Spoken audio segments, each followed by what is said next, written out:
کیا آپ لوگ جانتے ہیں ہمارے نبی محمد صلی اللہ تعالیٰ علیہ وسلم کو نبوت ملنے کے بعد توحید اور رسالت کی دعوت دینی شروع کر دی کہ اللہ ایک ہے، اس کے علاوہ اور کوئی عبادت کے لائق نہیں، اور میں اللہ کا رسول ہوں۔ ہمارے نبی کی دعوت پر عورتوں میں سب سے پہلے آپ کی بیوی حضرت خدیجہ رضی اللہ عنہا نے اسلام قبول کیا۔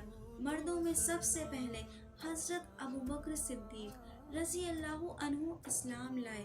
بچوں میں سب سے پہلے حضرت علی رضی اللہ عنہ مسلمان ہوئے۔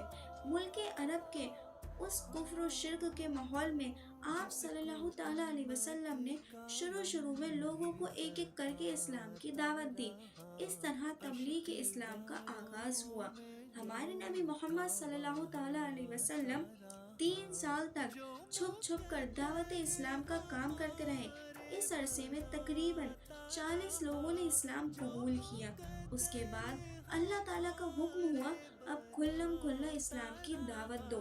تو ہمارے نبی نے مکہ سے قریب صفا پہاڑی پر چڑھ کر قریش کے تمام قبیلوں کو آواز دی اور سب کو جمع کر کے اللہ کا یہ پیغام ان تک پہنچا دیا کہ اے لوگو، کلمہ لا الہ الا پڑھ لو، کامیاب ہو جاؤ گے۔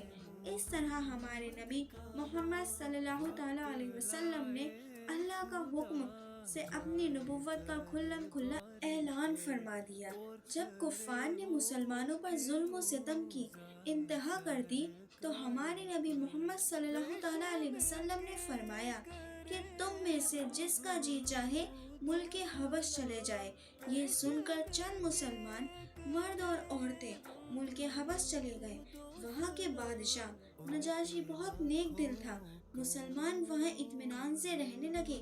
جب دشمنوں کو اس کی خبر ہوئی تو وہ برداشت نہ کر سکے اور بادشاہ کے دربار میں پہنچ کر مسلمانوں کی شکایت کی۔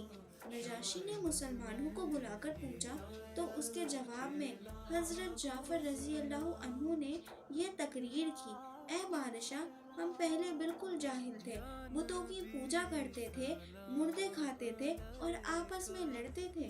اللہ تعالیٰ نے ہم پر رحم کیا اور ہمارے لیے ایک رسول بھیجا جس نے ہمیں سارے برے کاموں سے روک دیا اور ایک اللہ کی طرف بلایا۔